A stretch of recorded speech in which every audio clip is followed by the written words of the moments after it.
Nahal है। Nahal आज हम लोग नाहल पहुंचे हैं। नाहल गांव में आए हैं। यहाँ एक दुर्घटना में पुलिस के एक सिपाही की जान गई। मेरी संवेदना उनके परिवार के प्रति है और मैं चाहता हूं उनको न्याय मिले, लेकिन न्याय मिलेगा कैसे? पुलिस ने आरोप लगा के 500 से ज्यादा लोगों को चिन्हित किया। बहुत सारे लोगों को धारा 151 में जेल में भेज दिया। बहुत सारे लोगों को 15,000 लोगों को 302 में जेल में भेज दिया। 15 लोगों को 5-6 लोगों को गोली मार के जेल में भेज दिया, सिर्फ आरोप के आधार पे। अब आरोप और सत्य में ये फर्क है। आरोप में और सत्य में फर्क है कि उसके बीच में एक दायरा है जांच का। आज हम लोग यहाँ हैं, जो दोषी होता है, निर्दोष होता है, वो तो कहता है जांच करो, और जो दोषी होता है कहता है जांच की जरूरत नहीं है। आज हम लोग यहाँ हैं कि मैं यहाँ से गांव वालों की तरफ से ऐलान करता हूँ कि इस घटना की सीबीआई जांच करा दी जाए, क्योंकि 500 लोग स्टेशन खोलने की बात कर रहे हैं, 15 लोगों को 302 में जेल भेजा है, एक सिपाही की जान का विषय है, सारे पुलिस के कर्मियों में बेचैनी है। गांव वाला कहना है कि पुलिस की गोली से ही सिपाही की जान गई। ठीक है, तो ये सत्य कैसे बाहर आएगा? सत्य इस तरह बाहर आएगा कि इसकी जांच हो जाए, और गांव के लोग तैयार है कि सीबीआई जांच हो। हमारे यहाँ सीबीआई जांच को माना जाता है कि वहां से निष्पक्षता होगी, दूध का दूध पानी का पानी हो जाएगा। ठीक है, तो मैं चाहता हूं जिस तरह का जुल्म जो है लगातार पुलिस यहाँ कर रही है, यहाँ आना, इनको डराना, इनके घरों में घुस जाना सीढ़ी लगा के, ये गलत। पुलिस जिस दिन आई है उनको तस्करी डाल के आई, उन्होंने थाने को सूचित नहीं किया, उन्होंने चौकी को सूचित नहीं किया, तो कुछ गलतियों पे पुलिस भी है।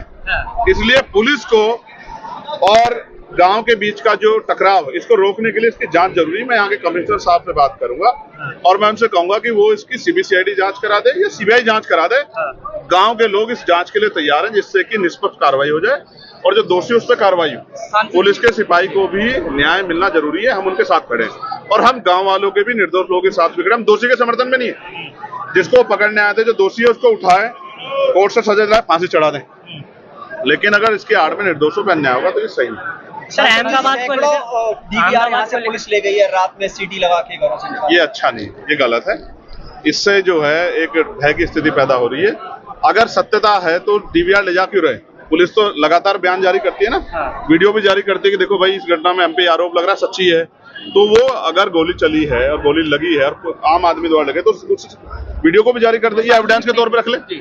सांसद जी, जहाँ घटना घटी है वहाँ पर सीसीटीवी कैमरे थे, उसकी भी डीवीआर निकाल ली गई, और जिस घटना जो घटना हुई है वो सीसीटीवी में कैद है। पुलिस क्यों सार्वजनिक नहीं कर रही है? मैं भी आपसे ही कह रहा हूँ, इसीलिए हम लोग जांच की मांग कर रहे हैं ना, इसलिए हम लोग जांच की मांग कर रहे हैं, सीबीआई जांच हो जाए, जिससे दूध का दूध पानी। जो दोषी होगा हम उसका समर्थन नहीं करेंगे, लेकिन निर्दोष पे कार्रवाई ना हो, इसका ये तो कानून भी कहता है ना कि निर्दोष पे कार्रवाई नहीं होती। जिससे ये लोग प्लान कर रहे हैं, डर का माहौल है, उसको ये गलत है। इस प्लान के माहौल को रोकने के लिए हमारे लोग 26 तारीख से यहाँ लगे हुए हैं, लगातार प्रशासन से बात कर रहे हैं, ज्ञापन दे रहे हैं, और गांव में भी आ रहे हैं। अभी तक मुझे जानकारी थी पीएससी लगाई गई थी, आज पीएससी हटाई गई। देखिए, अहमदाबाद की घटना पे मैं ये कहना चाहता हूँ कि मैं अभी दुबई गया था 6 तारीख को। एयर इंडिया की फ्लाइट से मुझे दुबई जाना था, 7:20 की फ्लाइट थी। 2 घंटे में बताया गया कि एयरक्राफ्ट में कुछ टेक्निकल फॉल्ट है, वो ठीक किया जा रहा है। वो फॉल्ट ठीक नहीं हुआ। 3 घंटे बाद हमें एयर इंडिया के दूसरे एयरक्राफ्ट से दुबई के लिए कहा गया कि आप इससे जाएंगे। एयर इंडिया के मोस्टली एयरक्राफ्ट में इस तरह की परेशानी खबर आ रही। हो सकता है उस हादसे का शिकार मैं भी हो जाता। मैं 11A पे बैठा हुआ था, हो सकता है कि आज मैं इस दुनिया में ना होता। इसलिए मैंने कल लेटर लिखा था जो हमारे केंद्रीय जो है नागरिक उड्डयन मंत्री हैं राम मोहन नायडू जी को, कि भाई आप इसकी ना पूरे एयरक्राफ्टों की जांच कराओ, क्योंकि लोगों की जिंदगी के साथ खिलवाड़ नहीं होना चाहिए। बहुत बड़े पैमाने पे खिलवाड़ हुआ, कितने लोगों की जान जो है चली गई है, उनके परिवारों को क्या होगा?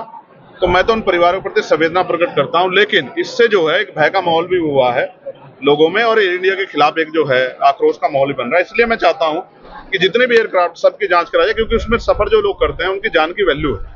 आज बहुत सारे लोग अपने परिवार, एक बड़े सीनियर नेता उसके क्या नाम, गुजरात के पूर्व चीफ मिनिस्टर चले गए, मैं उनके प्रति संवेदना प्रकट करता हूं कि उनके परिवार को दुख सहन शक्ति मिले। लेकिन अगर इसमें इसकी जांच हो, इसमें जो दोषी हो उस पर भी सख्त कार्रवाई होनी चाहिए, लोगों के जीवन से खिलवाड़ नहीं होना चाहिए। सांसद जी, पुलिस आज तक अपनी बुलेट का खोखा या आप पब्लिक का खोखा बरामद नहीं कर सके, जबकि वो इतनी तेज है कि गोली और लगने के बाद आप जो कहना चाह रहे हैं और मैं भी जो कह रहा हूँ, आप समझते हैं कि ये पूरा मामला झोल में है, ये बिना जांच के स्पष्ट है, इसकी जांच होनी जरूरी है। सांसद जी, आपका प्रतिनिधि मंडल गांव उनाहाल में पहुंचा था, लेकिन उस दौरान पे यहाँ पर कई ऐसे जीवित पशु जो थे वो मर गए थे, जो पालतू पशु हैं, उस पर क्या कहना है, उसका जिम्मेदार कौन है? ये इसके पूर्ण रूप से दोषी यहाँ का एडमिनिस्ट्रेशन और यहाँ की सरकार है। वही सरकार जो है, जब वो पशु पक्षियों की रक्षा की बात करती है, उनके जीवन सुरक्षा की बात करती है, तो यहाँ के जो पशु पक्षी थे उनको क्या जाति और धर्म के नाम पे देखा गया? उनकी सुरक्षा क्यों नहीं की गई? उनकी जान गई, इसका मुआवजा जो है इन परिवारों को मिलना चाहिए, क्योंकि डर के माहौल की वजह से वो गए हैं। क्योंकि जब जांच होगी तभी तो पता लगा, बिना जांच के आपने लोगों को भर दिया है, तो ये गलत है। इसके लिए जो है, मैं इसके लिए बात करूंगा कि उनको जो है न्याय मिलना चाहिए, जिनके पशु रोहिणी दादी को लेकर कुछ कहना चाहेंगे लगातार? हाँ, ये बहुत इंपॉर्टेंट है आप लोगों के लिए। मैं आपको इस पर इतना ही कहूंगा, ये एक महिला के सम्मान से जुड़ा विषय है। तो मैं, क्योंकि मेरे परिवार ने संस्कार दिए कि मैं इस पे महिला सम्मान के प्रति बड़ा सजग हूँ, तो मैं जो भी अपनी बात है, क्योंकि मुझे पता लगा कोर्ट जा रही है, मैं कोर्ट में कहूँ, क्योंकि ये महिला के सम्मान का विषय ना होता तो मैं इस पर अपनी बात, ठीक है।